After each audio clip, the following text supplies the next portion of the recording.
Have you ever walked into a room and forgotten why you went in there? Or maybe you've caught yourself searching for your glasses only to realize they're already on your face. You're not alone. Moments like these can be a normal part of aging, but when they start happening more often, it's natural to feel a little concerned. You might wonder, is this just forgetfulness or is something more serious going on? That quiet fear of dementia is something many of us carry, especially as we pass 60 and start noticing changes in how sharp our minds used to feel. The truth is, while some memory changes are part of getting older, there are habits, small ones, sneaky ones, that can quietly hurt your brain over time. And the good news, most of them can be fixed. You don't need a fancy supplement or a miracle cure. What you do need is awareness and the willingness to make a few simple changes that can keep your brain sharp, alert, and alive for years to come. So let's talk about it, just you and me. Let's pull back the curtain on these habits that nobody warned us about. Not our doctors, not the commercials, not the people who love us, but they matter and they're fixable.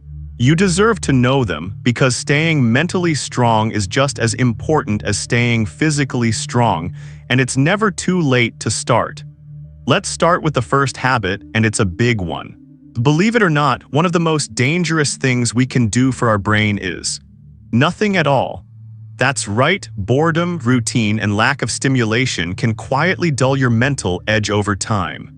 If your days all feel the same, if you're not learning anything new, if your brain isn't being challenged regularly, it starts to slow down not because it's broken, but because it thinks it's no longer needed.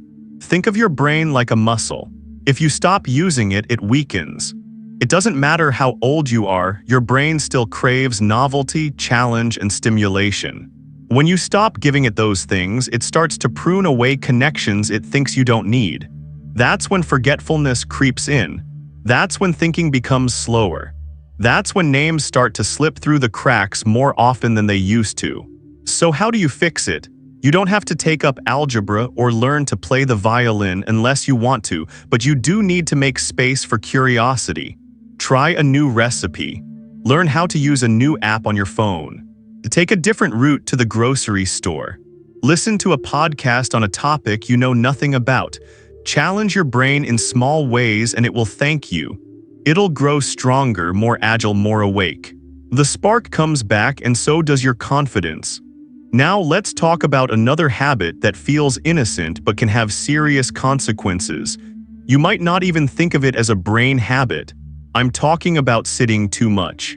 Yes, too much sitting actually affects your mind. We often think of sitting as a body issue, bad for your heart, bad for your joints. But here's what most people don't realize. When you stop moving, your brain stops getting the full oxygen and blood flow it needs to stay vibrant and healthy. Movement, especially gentle, regular movement like walking, helps nourish your brain. It increases something called brain-derived neurotrophic factor, BDNF for short, which acts like a fertilizer for your brain's cells. It helps them grow, connect, and repair. Without it, mental decline becomes more likely. And that doesn't mean you need to join a gym or do high-impact aerobics. Just a 20-minute walk around the block done daily can work wonders. But it's not just about moving your body. It's about breaking the cycle of passive living. Sitting in front of the TV for hours, slumping in the same chair day after day, those routines lull the brain into sleep mode. So stand up during commercial breaks. Stretch while you wait for the coffee to brew. Park a little farther from the store. Tiny acts of movement matter more than you think, especially when done consistently. Let me tell you about Helen. She's 78 and used to say, "I'm just too old to exercise." But her doctor warned her that her memory lapses were getting more frequent. So Helen started walking laps in her hallway every hour on the hour, just 5 minutes each time. That small change, it lifted her brain fog within a few weeks. She said, "I feel awake again." And she was. Sometimes all it takes is one small change to breathe life back into your mind, so here we are. We've talked about how boredom starves your brain and how sitting too much slows it down. These habits might seem small, but they chip away at your clarity, your memory, your spark. And you deserve better than that, because here's the truth. You are not powerless against dementia. You are not at the mercy of fate. You are not just getting old. You are growing wiser. And when you pair that wisdom with intention, something powerful happens. You start to take back control, one choice at a time, one day at a time. Now that we've looked at these two silent habits, it's time to explore the next ones. The habits hiding in plain sight that affect how your brain ages, how it functions, and how it keeps you connected to who you are. So let's keep this journey going. You've already taken the first step. Let's keep going, because the next habit is one that hides in our everyday routines so quietly we don't even realize it's affecting us. It's isolation. And it's more dangerous than most people realize. You see, the human brain is built for connection. Conversation, laughter, eye contact, even disagreement, these things stimulate parts of the brain responsible for memory, decision-making, and emotional health. When we go long stretches without meaningful interaction, our brains begin to dull, like a light that slowly fades. It might not happen overnight. Maybe you don't notice it at first. You enjoy the peace, the quiet, the freedom of your own space. But then a week passes without a visit. Then two, then a month without a good, hearty conversation. Suddenly, words feel harder to find, names slip more often. It's not just sadness, it's chemistry.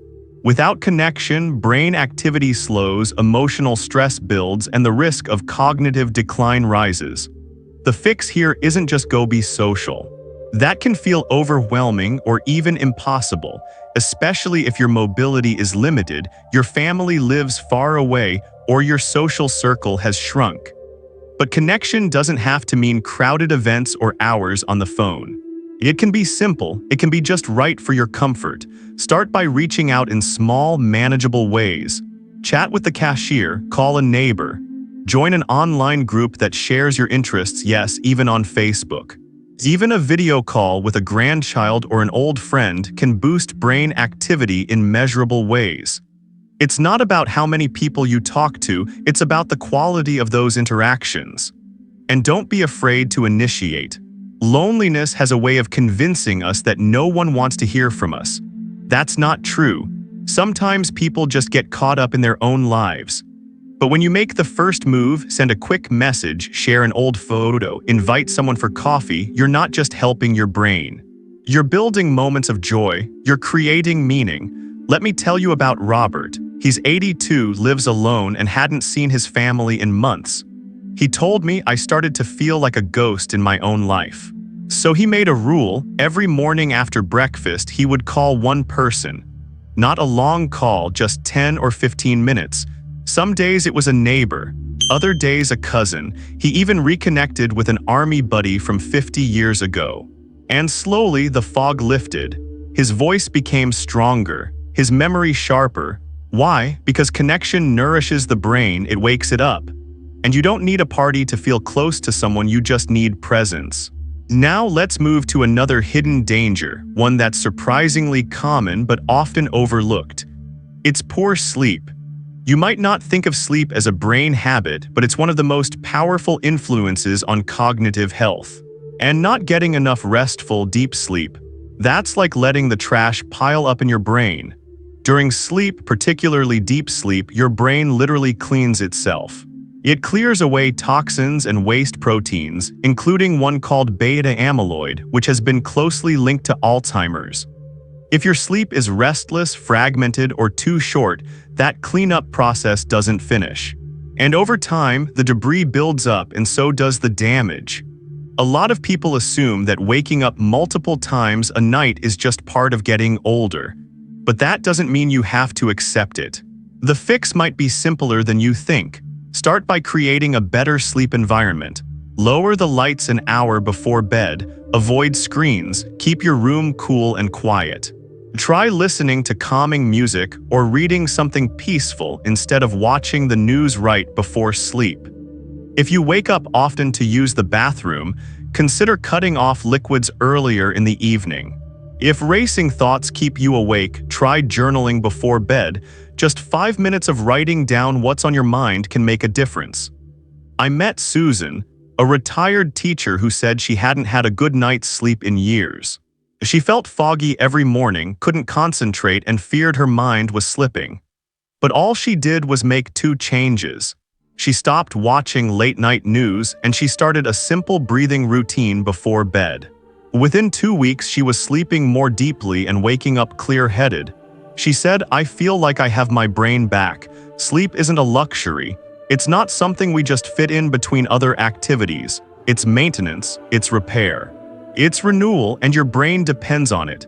So we've talked about boredom and lack of stimulation. We've talked about sitting too much, living in isolation, and now the silent damage of poor sleep. These are not just habits, they're patterns. Patterns that form over time and quietly, slowly change how your brain works. But here's the truth. No matter how long you've had these habits, you're not stuck. You can shift them. You can start small. And each time you do, you're sending a powerful message to your brain: I still need you. I'm still here. We're not done yet, because you're not. You still have wisdom to share. You still have memories to make. You still have laughs to enjoy and stories to tell. And keeping your brain strong and sharp isn't just about avoiding dementia, it's about staying you. You don't need to be perfect. You just need to be consistent. A little more movement. A little more connection. A little more rest.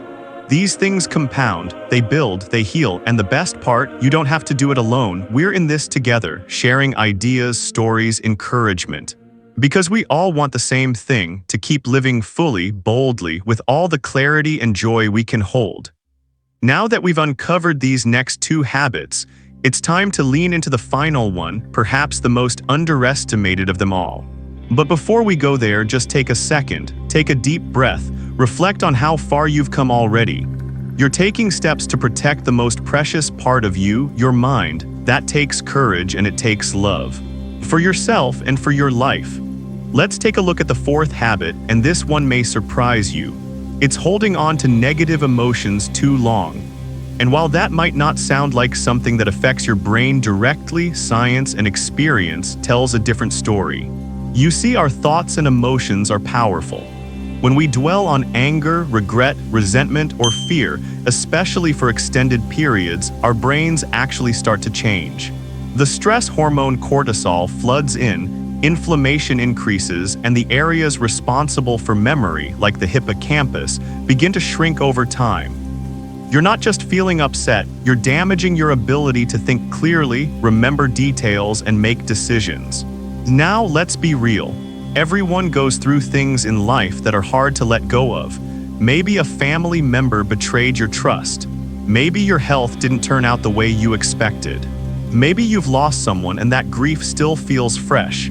These are human experiences and they matter.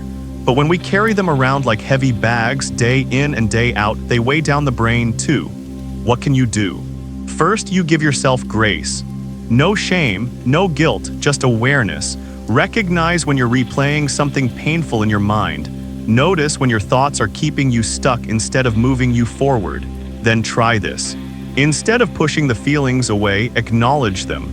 Speak them out loud to someone you trust or write them down. Sometimes just naming what's hurting gives you enough distance to begin releasing it. You don't have to forget. You just need to loosen the grip it has on you. Another way to help your brain recover from emotional strain is to build in moments of gratitude. Not just on Thanksgiving or when things are going well, but especially on the ordinary days. The simple act of writing down 3 good things each night before bed, no matter how small, has been shown to improve sleep, lower stress, and yes, sharpen memory. There was a woman named Carol, 73, who had been through a tough divorce and hadn't spoken to her daughter in over a year. She told me she felt like her anger had taken over her life. She didn't enjoy the things she used to, couldn't remember dates, got confused more often, but she started journaling. Just 5 minutes a day, sometimes all she could write was, "I had a cup of tea I liked," or "the sun came out for a bit." But slowly her brain shifted. Her tone softened, her memory improved, and eventually when she was ready, she reached out to her daughter. They're rebuilding, and Carol says her mind feels lighter, brighter, clearer. Not because life became perfect, but because she stopped letting pain rule her thoughts. You have that same power. You can decide at any moment to reclaim your peace. And when you do, you're not just healing your heart, you're protecting your brain. Now you might be wondering, what do I do with all of this? We've talked about 4 big habits that can hurt your brain: being mentally inactive, sitting too long, isolating yourself, poor sleep, and holding on to emotional pain. And we've talked about real, doable ways to fix each one, but it's not about doing everything all at once. It's about taking one small step, then another, and another. Maybe today you take a 10-minute walk after breakfast. Maybe tomorrow you call a friend you haven't talked to in a while. Maybe you change one bedtime routine. Maybe you sit in your favorite chair, take a deep breath, and say, "I forgive myself for being human." Whatever your starting point is, it's good enough. You're already ahead just by caring enough to listen, to learn, to grow. That matters. Your brain is incredible. It's adaptable. It can change and heal even later in life. This is called neuroplasticity. It means your brain isn't a fixed block of stone, it's more like clay. And every healthy habit, every positive emotion, every new experience helps mold it into something stronger and more resilient. Don't let anyone tell you that you're too old to change, that it's too late, that memory loss is just part of aging. That's not true. There are 80-year-olds learning new languages, picking up instruments, laughing, thriving, remembering, and reinventing themselves. Why not you? And look, not every day will feel amazing. Some days you might slip into old habits, you might forget a name, you might feel tired. But that doesn't mean you're failing, that just means you're human. What matters is that you keep going, that you keep believing in your ability to stay sharp, to stay present, and to keep enjoying life. So today, I want you to do one thing: pick just one of the habits we've talked about. Choose the one that resonated most with you. And make a plan, something simple, something doable, something you can repeat tomorrow and the next day, because consistency is where the magic happens. And as you start building better habits for your brain, don't forget to celebrate your wins. When you remember something more clearly, smile. When you connect with someone, enjoy it. When you sleep better, savor it. These are victories. And you deserve to feel proud. Before we wrap up, let me leave you with this. Your mind is the most precious thing you have. It holds your memories, your personality, your dreams, your laughter, your stories. Take care of it the way you would take care of something sacred. Because it is. Keep learning, keep moving, keep connecting, keep sleeping, keep forgiving, keep living. And if this video brought you any insight, encouragement, or hope, I'd love to hear from you. Share your thoughts in the comments below. What habits are you working on? What helps you feel mentally sharp? Your experience might inspire someone else who's on the same journey. And if you haven't already, be sure to like this video and subscribe to the channel. We're building a community here of strong, wise, resilient people who believe life gets better with age. Here's to protecting your beautiful brain one good habit at a time. And remember, you are not alone, you are not forgotten, you are not finished. Your best days can still be ahead. Let's keep walking toward them together.